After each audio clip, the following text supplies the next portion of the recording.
G'day, guys, and welcome back to another episode of Pirate Think. I'm Brad James, and today I am going to tell you how to do better. I could just totally forgot what we're going to talk about. Persistence.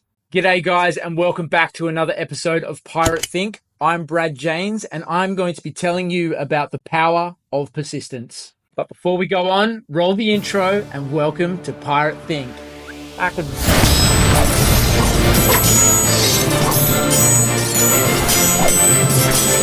In my last episode, I kind of just evolved into a conversation with myself, which is usually the main way I suppose, think and operate. Is I was never great at necessarily trying to retain knowledge through school and bring it back for, say, an exam or an oral exam or anything like that. But I found naturally as I began to step out and say stuff that the right words would come to mind, or the right numerical value, or the required information at the time really started to come out. And it took me a long time to work out one of my biggest weaknesses in school was one of my biggest strengths, and that some of my biggest strengths in school were also some of my biggest weakness out in the real world. And I think it's a really interesting concept to look at the whole, your biggest strength as a character is also your biggest weakness.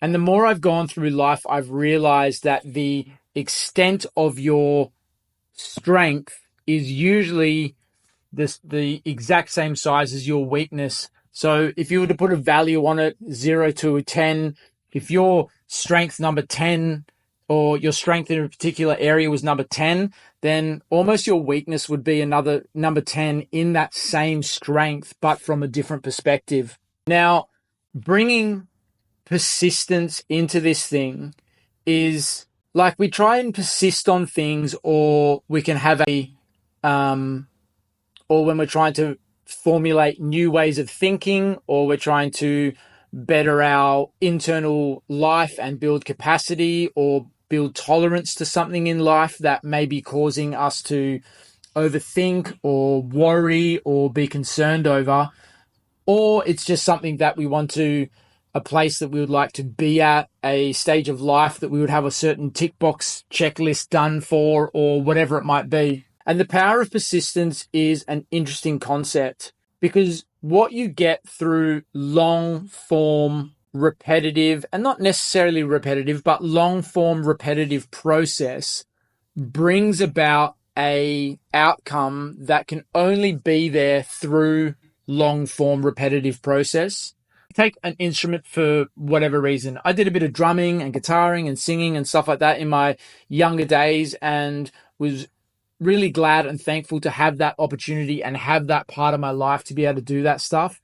But none of that stuff came to me it did come to me a little bit naturally, but also it was a lot of work to practice and learn and develop and unpack. And then it's not just how do I play the strings, but it's learning about guitars and their resonance and all these other attributes that adds that only time on the instrument or time learning about the art gave you that knowledge. And I feel so often we mistake time, repetition, and consistency seem to be overshadowed by self-doubt, self-uncertainty,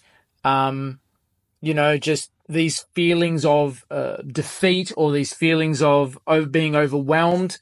And as I think about that more, it's kind of like if stuff were easy, then like everyone would be doing it. And I think we miss the grandeur of the world sometime. And you know what? I have so many people over the years. I'm not a great guitarist, right? I can play a few chords. I can play the 4 standards and rock out a rock song, and that's about it. So comparing me to someone who can read music and hears amazing by ear and, writes scores and does all of the like crazy nerdy music stuff, their ability and their learning is at a much higher rate of mine, and the amount of time they invested early years to get where they got to was overwhelmingly more than what I ever put in. And then there's some people that never put any in at all. And so I get people say to me, oh, you're so lucky that you can play guitar. I've always wanted to learn the guitar. And that concept boggles my mind, because it's kind of like we go through life with this resonance of, you're so lucky that you have that. And I can look at a famous musician and go, you're so lucky that you had that. But the reality is they're not so lucky. The reality is that they put persistence and repetitive motion in place in their life with discipline and sacrifice and all of this stuff to get where they got to, where we can so easy just fob it off. And just like me, I put a level of investment, and the level of investment meant that I could play a bit of guitar, and if we're around a campsite, I could pull a song or two. And I'm lucky in these person's eyes who hasn't ever done that before or doesn't have the ability to do that.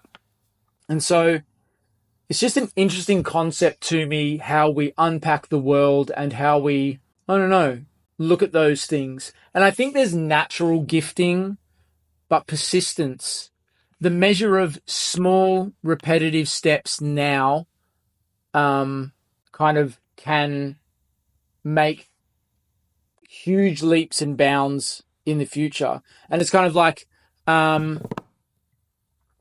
if you've got a tree dangling down, and I've got this at the moment, for if you don't know, or you probably don't know, but I bought I'm a car guy at heart as well. So I bought a 2023 Raptor.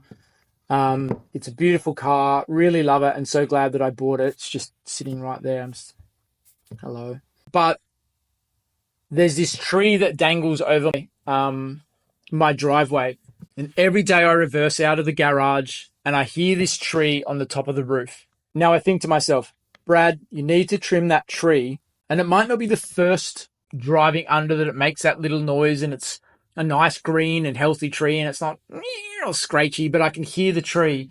And every day I think, now if I just kept doing that time and time and time and time and day after day and day after day, eventually I'm going to get up onto the roof and look at my car and go, holy crap, there's all these scratches and marks. And consistent, small, repetitive movements can be detrimental to our future, or they can be a massive booster for our future.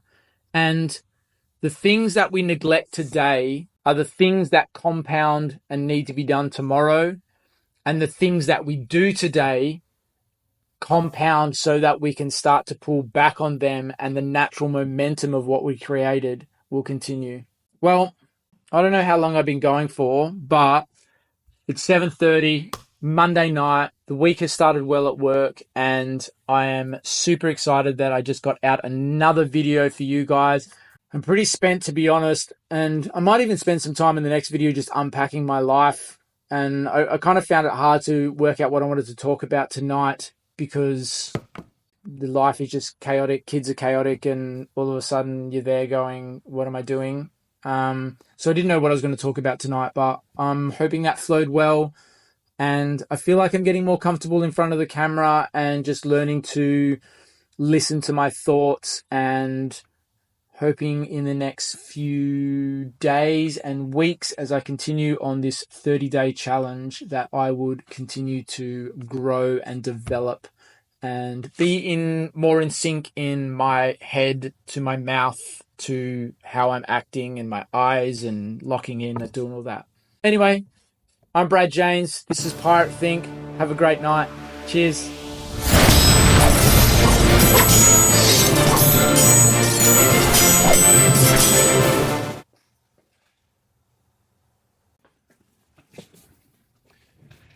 You know what? I just looked at the back and it was 10 minutes and 31 seconds. And so I thought, oh, by the time I edit this down and chop a bunch of crap out, I'm going to be short. And so, because I'm staying true to the cause, and I'm going to do my 10-minute video every day for 30 days, I thought I better sit down and just talk a bit more. So if you stayed onto this, or stayed watching this for this amount of time, I commend you, because at the moment I don't think anyone's watched any. So I kind of more feel like this is just really for me.